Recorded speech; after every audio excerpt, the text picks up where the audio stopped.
কার জন্য? এখন যদি আল্লাহর জন্য মানুষ দান করে, মসজিদে যদি 5,000 টাকা দেয়, আর যদি উঠে তার নাম বলা না হয় যে অমুক মিয়া আজকে মসজিদে 5,000 টাকা দিছে, মনে মনে খেপতে থাকে, এই মসজিদে এই জন্য তো দেই না, নাম প্রচার করে না, এতগুলো টাকা দিলাম আমার নামটা বলবে না, এরকম আছে না নাই?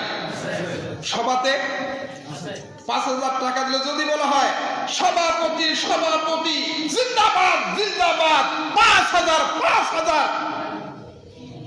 কানে কানে হুজুর বলেন আমার বউ 5,000 বলে কিনা? ওনার সভাপতি সাহেব বলছে ওনার বউ 5,000।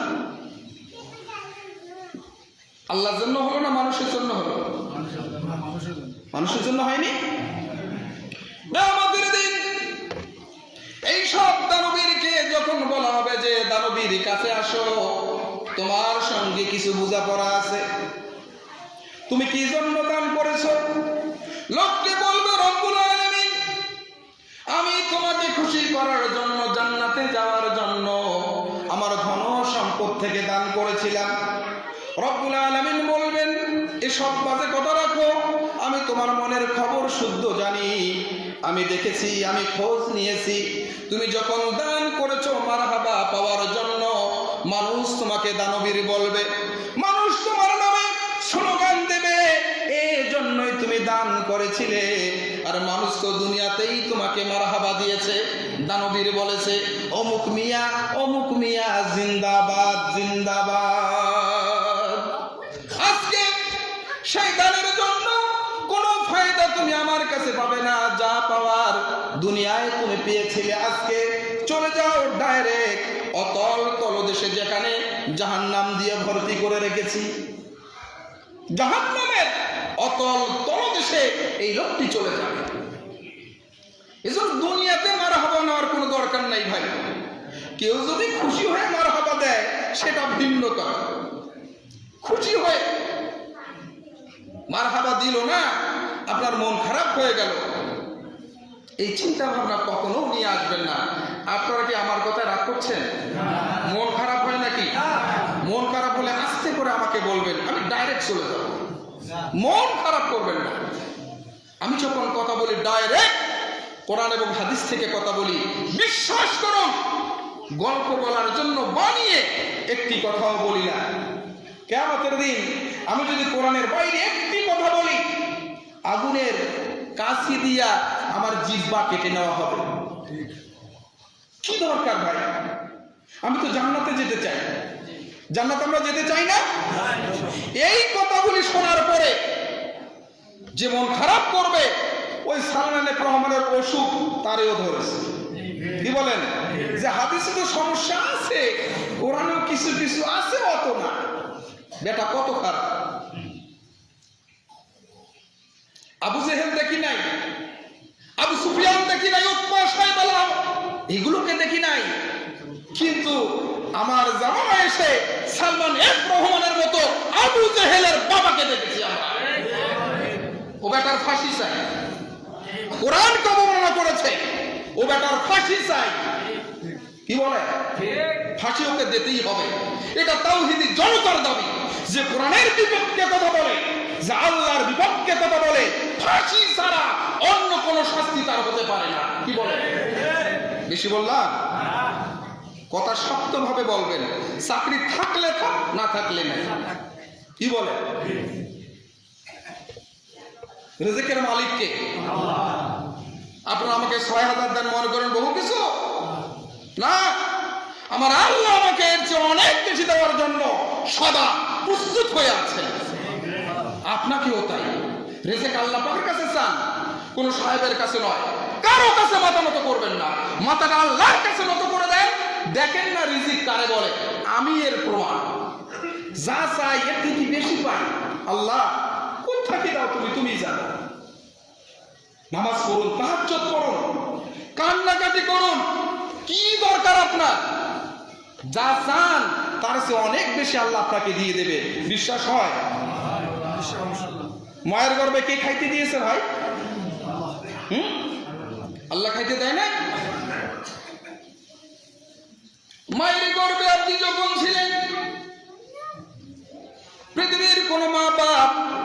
চিকিৎসা বিজ্ঞানী, কোনো ডাক্তার, কোনো নেতা মায়ের পেটের সন্তানের জন্য খাবার সরবরাহ করতে পারে না।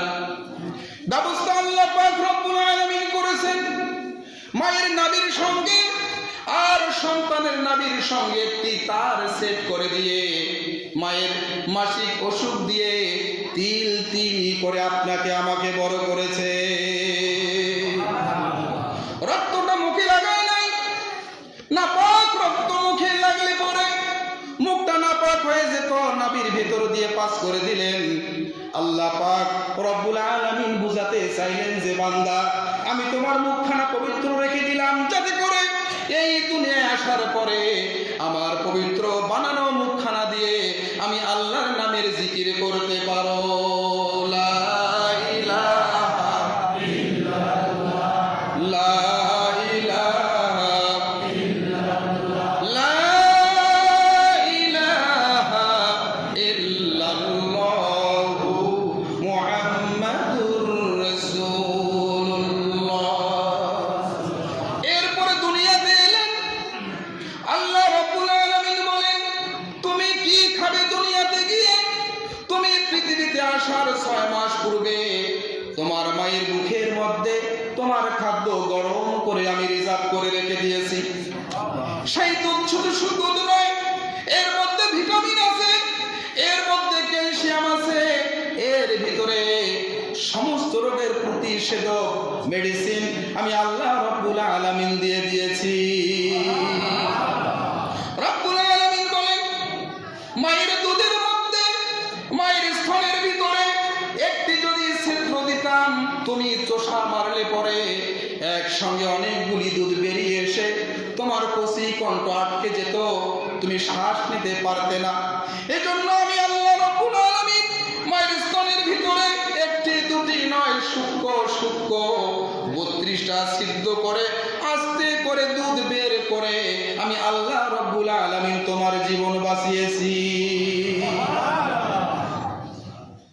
যে রব্বুল আলামিন মায়ের গর্ভে আপনার খাবার ব্যবস্থা করলেন, আসার পরে ব্যবস্থা করলেন, সেই রব্বুল আলামিন পৃথিবীতে আপনাকে না খাইয়ে রাখবে? আর ভাই কথা বলেন, না খাইয়ে রাখবে না? রিজিক নিয়ে তো টেনশন কেন? উনি হয়তো অফিসে বসে কলম চালিয়ে ইনকাম করবে, আপনি না হলে ভ্যান চালিয়ে ঠেলা চালিয়ে মানুষের জমিতে কামলা বেশি ইনকাম করবেন। এই তো আল কাসিবু হাবিবুল্লাহ। আল্লাহ রাসূল বলেছেন, সহজে যারা ইনকাম করে, কষ্ট করে যারা ইনকাম করে, তারা আল্লাহর বন্ধু। হাবিবুল্লাহ, যারা পরিশ্রম করে ইনকাম করে, আল্লাহ বলেন ওই লোকগুলি আমার বন্ধু। কিন্তু বন্ধু তো তখনই তো থাকে না। ভাই নামাজ পড়েন না কেন? হুজুর কি বলেন, সারাদিন মানুষের বাড়িতে কাম করতে করতে শরীর একদম চলেই না হুজুর, নামাজ পড়ি কখন? বলি কি না? বলি না? আল্লাহ পাক আপনাকে কি নামে ভূষিত করেছেন? বান্দা, তুমি কষ্ট করো, তুমি পরের জমিনে আই ফেলো, তুমি পরের বাড়িতে কাজ করো, তুমি রিক্সা চালাও, তুমি ঠেলা ফেলো, তুমি কত পরিশ্রম করো, তুমি বড় বড় বস্তা টানো, এজন্যই তো আমি তোমার বন্ধু হয়েছি। শর্ত হচ্ছে হালাল ভাবে যেমন ইনকাম করো, আমার হুকুম পালনের জন্য মসজিদে গিয়ে নামাজও করো। আমরা যারা দিন মজুর আছি, যারা নামাজ পড়ি না, তাদের সহ আমি যুবক ভাইদেরকে বলতে চাই, আমরা কি আজকের পর থেকে যারা নামাজ পড়ি না, আমরা কি 5 ওয়াক্ত নামাজ পড়ব? মনে মনে এই ওয়াদা করতে পারি? কথা বলুন। আল্লাহ পাক রব্বুল আলামিন আমাদের সকলকেই 5 ওয়াক্ত নামাজ পড়ার তৌফিক দান করুন। এগুলো হচ্ছে মুনাফিক।